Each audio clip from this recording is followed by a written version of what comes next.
Part 1.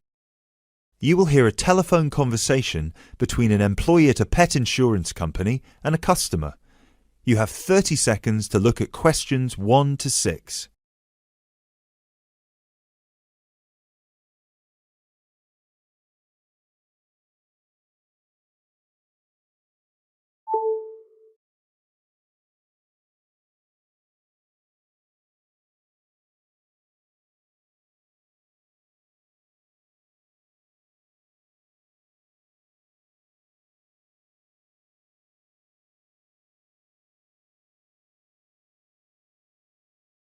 Pet Protect UK, how can I help? Oh, hello there. I'm calling to inquire about your pet insurance plans. Of course, just give me a second, please. Sure. So, have you checked our website already to see the options we offer? I've had a quick glance, and I think I'm interested in the basic plan. Great. I need to just ask a few questions first then. Is your pet a dog, a cat, or a rabbit? It's a dog. And is it a puppy or... No, he's 3 years old. Right. May I ask, has your dog been insured before? I just adopted him from the rescue center last week, and I think he'd been there a while, so I doubt it. Okay, so you've had him for a week then. That's correct. Great. I apologise for asking this, but your dog, what's his name, by the way? Fenton. Fenton, is that spelt with an F? Yeah. Fenton. Great. Thank you for that. So, according to the rescue centre, has Fenton ever attacked, bitten, or been aggressive towards a person or another animal? No, not at all. Excellent. And is he a guide dog or... No, just a house pet. Great. And you said he's 3 years old. Do you know the exact date of birth? Oh, yes, it's on the adoption certificate. Just give me a sec. It's May 19th, 2013. And do you know, has Fenton been neutered? Yes, he's been castrated. Excellent. And final question, what type of dog is Fenton? Is he a pedigree, a crossbreed, or a mixed breed? A crossbreed, I think. Right, crossbreed... Wait, sorry. What's the difference between the three? A pedigree is a dog whose parents are of the same breed. A crossbreed is from 2 different breeds, while a mixed breed is 3 or more. Then he's a mixed breed. Sorry about that. Right, no worries. So, could I take your full name, please? My name is Peter Pischinger. That's Pischinger. Right, thank you for that. And what's your address? That's 27 Cherry Drive, NW8 3HD. 3HD. And finally, a telephone number, please. 020-3634-7957. Thank you.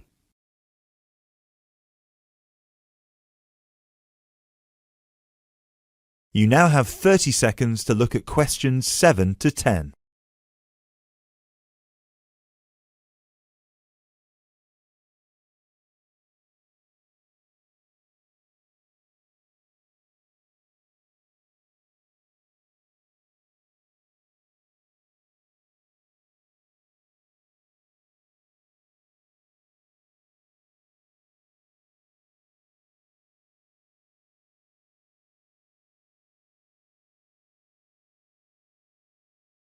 Now, you said you were interested in the basic plan. Is that correct? Yes, that's correct. May I ask, are you planning to switch insurance providers after the first year of your pet insurance, or is there a possibility you might renew with us? I haven't really thought about it. Why? The reason I'm asking is because if you plan to renew with us, it might be worth considering our premium or ultimate premium plan. With the basic plan, you will have to pay the same fee of £8 per month regardless of how long you stay with us. If you choose one of our other 2 plans, though, you will receive a discount for the first 6 months. You'll only have to pay £12 for premium and £15 for ultimate. And then, depending on your circumstances, you might be eligible for further discounts after your first year, depending on how many expenses you claim. If you claim less than £300, you'll have to pay the same as for the basic plan, but receive the cover provided by the premium plan. Huh. Is that something you might be interested in? I'll have to think about it. Is it possible to switch to one of the other plans later on? Yes, of course. You can always upgrade. Let's stick to the basic plan for now then, and then I might call you back to switch. No problem. So, what happens now? Well, first we would need you to come over with little Fenton so we can have a look at his documents and medical history. We'd also need you to get him to the vet for a quick checkup. All of this is standard procedure before we can proceed with the insurance plan. And then, when all that's done, you can either set up a direct debit in person or you can call us back and do it over the phone. Right. And the basic plan will cover... Well, the basic plan covers veterinary fees, obviously, plus a few more things such as boarding costs, loss by theft or straying, advertising and reward, death by accident or illness. You can find a comprehensive list on our website, or I could forward it to you via email if you prefer. Thanks. I'll check the website. No problem. So, shall we book you an appointment so you can come over?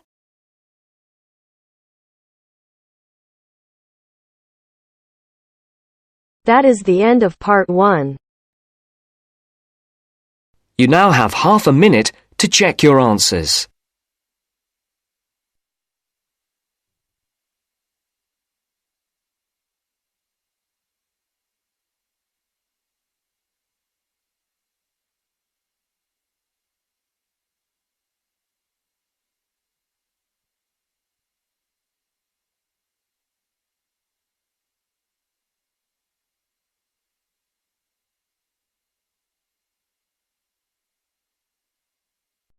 Now turns to part 2. Part 2. You will hear a speech given by the head of a company to some new employees. You have 30 seconds to look at questions 11 to 16.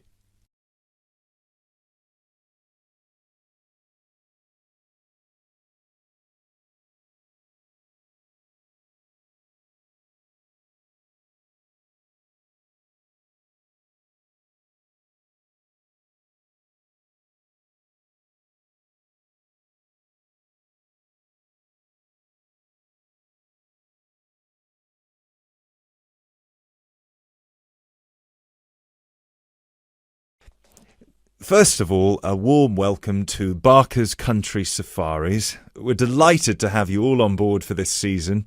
I know you've all been told a bit about the company when you had your job interview, but I thought it would be worth telling you a bit more about ourselves. Barker's was set up 10 years ago by myself, John, and my then girlfriend and now wife, Nancy.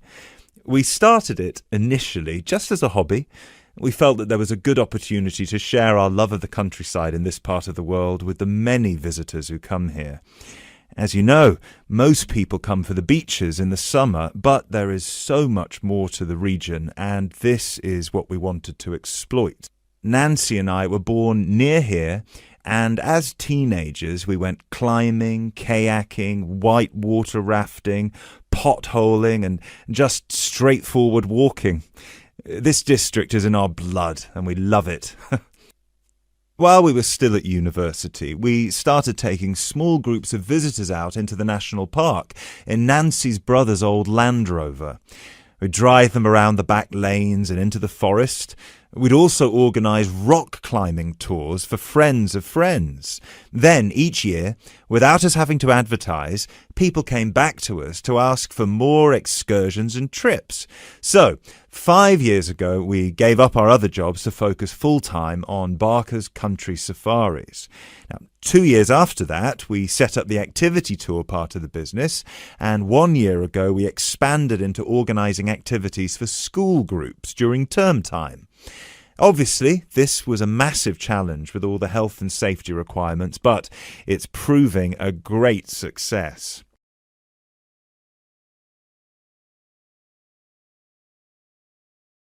You now have 30 seconds to look at questions 17 to 20.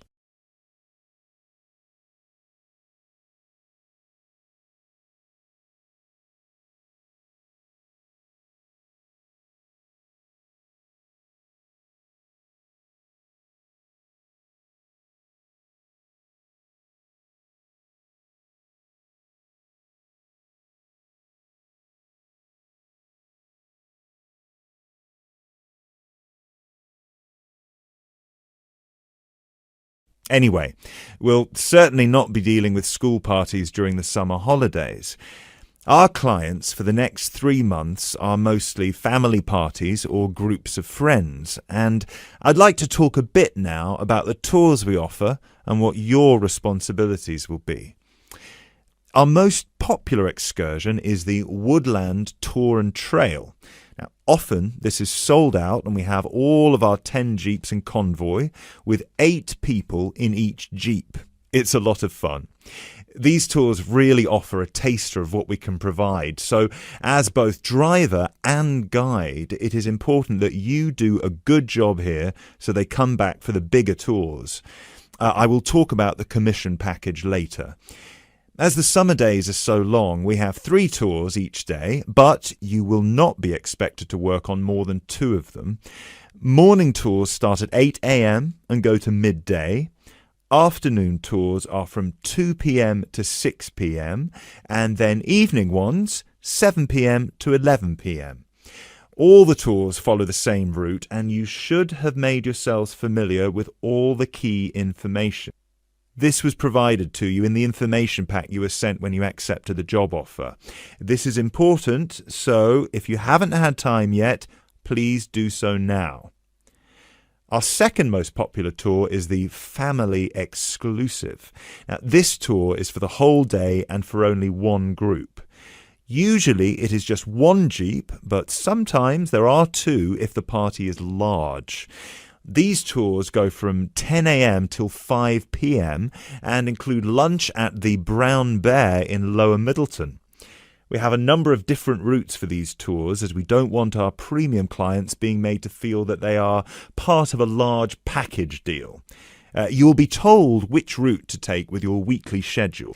Now, I'd like to move on to these specialty tour packages.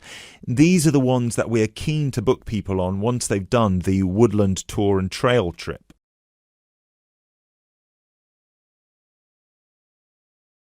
That is the end of part 2.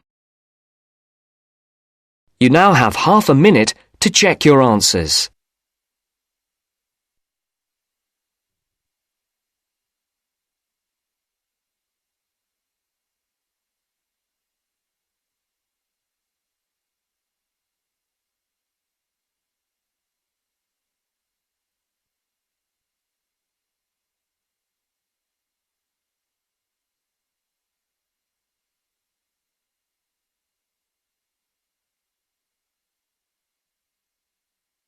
Now turns to part 3. Part 3. You will hear a conversation between 3 students who are preparing a presentation. First, you have some time to look at questions 21 to 25.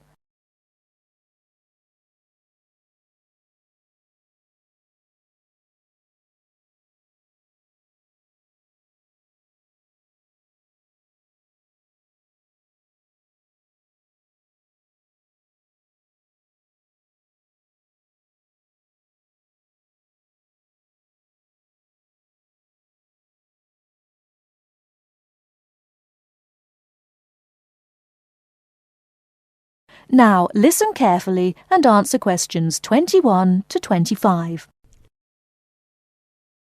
Hey guys!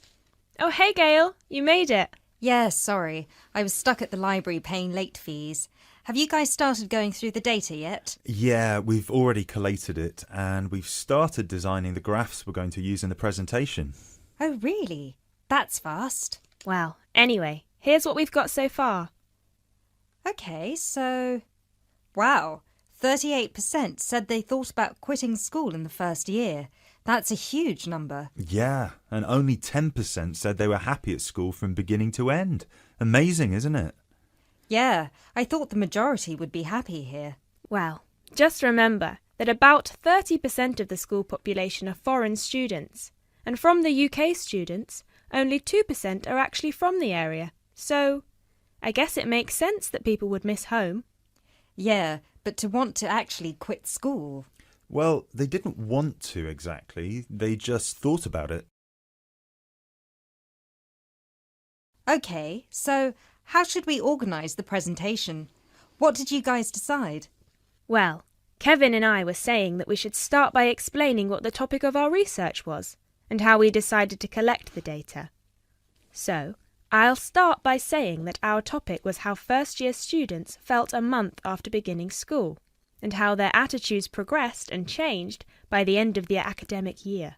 So then we were thinking that I should explain that the population we want to study was obviously first-year students, but because we need their complete experience from the beginning to the end of their first year, we'd have to actually poll students in their second and third year.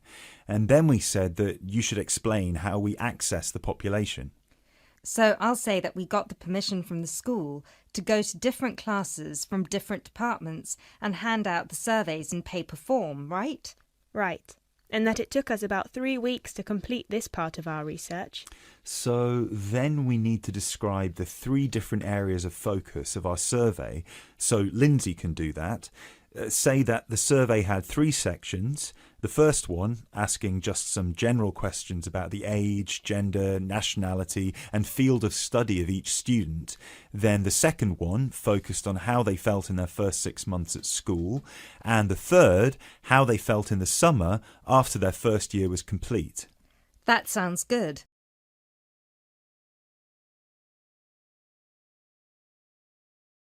You now have 30 seconds to look at questions 26 to 30.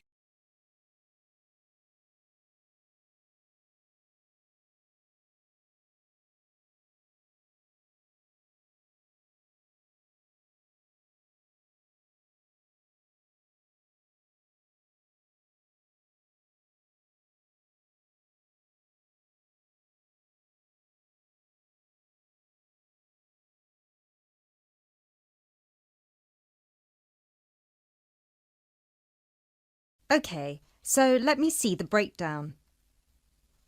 Okay, so we've got an equal distribution of boys and girls. That's good. Almost equal. 51% of the participants were boys, the rest were girls. Right, and 70% of the participants were British, while the other 30% were... 10% were from America and Asia, 2% were from Africa, and 18% were European. We had a small number of Australians as well, 0.03%, so I guess Europeans were 17.97% if you want to be precise. Which we should. Anyway, and obviously the age was all 20 or 21, with a few 19-year-olds. Only about 5%.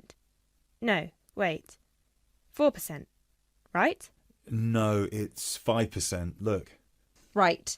Okay. So Lindsay will describe the 3 sections, and then you, Kevin, you'll describe the demographic and geographical breakdown, and You can start with the graph, and then we'll all explain the data together. Right, so we'll put this graph up on the board and explain that most students experience some form of homesickness or mild depression in the beginning of their course. But we need to point out that by the end of the year, it was only 5% that still felt like quitting school. Yeah, but remember that we didn't actually have the opportunity to interview or poll any of the students who left school, so the information we have only relates to current students, and those numbers might be bigger in reality. Yeah, I guess we need to mention that. But we did check the dropout rate for the last 2 years, and it was very low, so at the end of the day, the numbers can't be much bigger. Yeah. Anyway, so after we explain the data and we show the 3 graphs with the background information and the responses for 6 months and 1 year, we should spend some time also talking about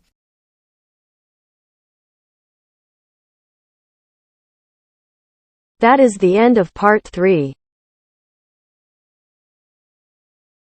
You now have half a minute to check your answers.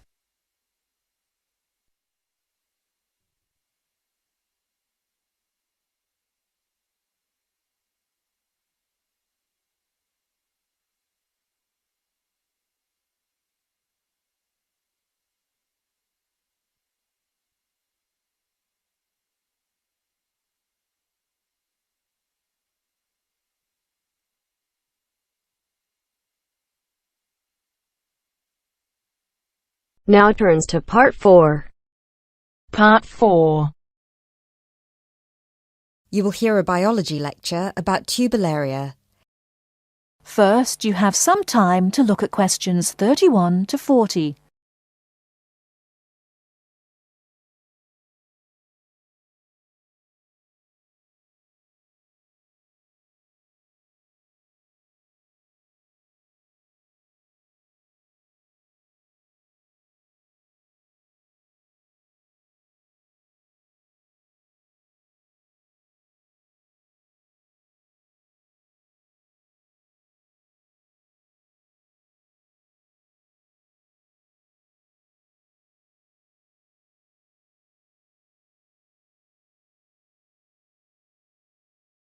Now, listen carefully and answer questions 31 to 40.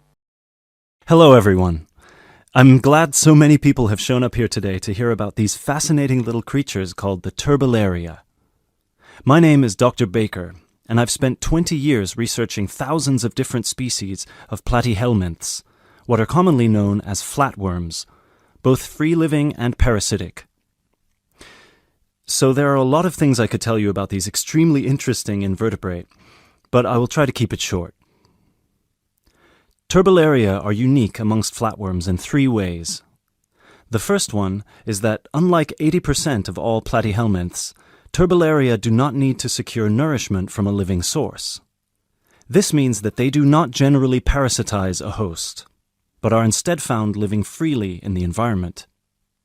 So, no need to worry about any of these little samples I've got here escaping and causing havoc. The second way in which they're different is that they are, well, they're incredibly simple. And by simple, I don't mean in terms of structure, as their structure is indeed quite complex, and I'll get to that later. By simple, I mean that they're not the brightest bulbs in the box. Flatworms in general are not known for their cognitive abilities, especially when compared with other invertebrates such as cuttlefish or octopuses or even insects. But amongst flatworms, Turbellaria are by far the most primitive of the bunch.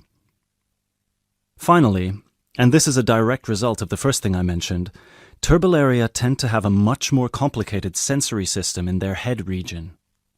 This includes a set of eyes with receptors that can detect light, as well as chemical sensory organs that assist Turbellaria in locating food. Obviously, as other flatworms receive nutrition directly from their host, they have no need for this. Despite these 3 differences, however, Turbellaria are quite similar to other flatworms in all sorts of other ways. First of all, as their name suggests, they're incredibly flat, which allows them to hide under stones.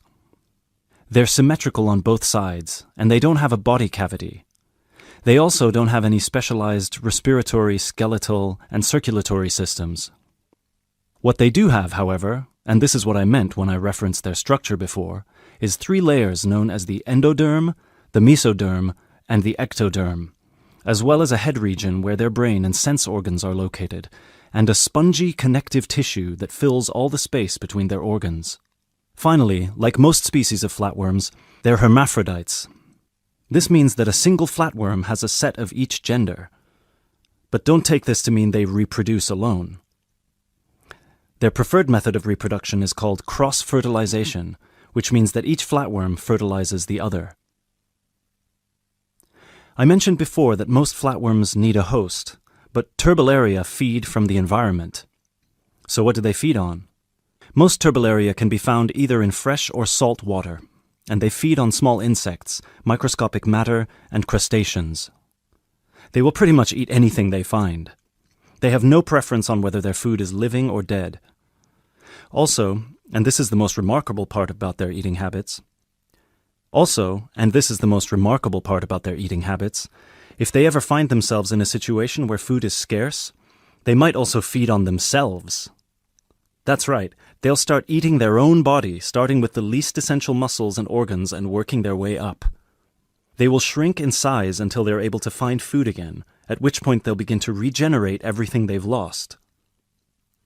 One final thing about food, and apologies in advance if I disgust you, Turbellaria don't possess an anus, which means that their mouth, which is a muscular opening on the underside of their body, has to serve as one.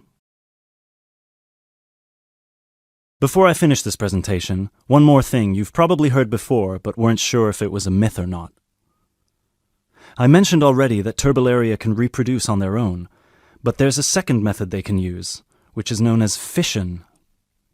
Now, as a child, you were probably told that if you cut a worm in half, it will grow into 2 new worms. That's not entirely true, but flatworms are not worms exactly, and they do have the ability to regenerate by splitting into 2, perhaps even more smaller parts, at which point each part regrows the missing organs and becomes a brand new turbularian. Now, this is extremely important for us, and this is how I'd like to close this presentation. Because their ability to regenerate endlessly makes them virtually immortal, and it might open pathways to regeneration in human cells or slowing the human aging process, which is why scientists like myself have been studying these unique creatures, hoping to get some answers. Thank you for listening, and please come along to see me and my samples if you have any further questions.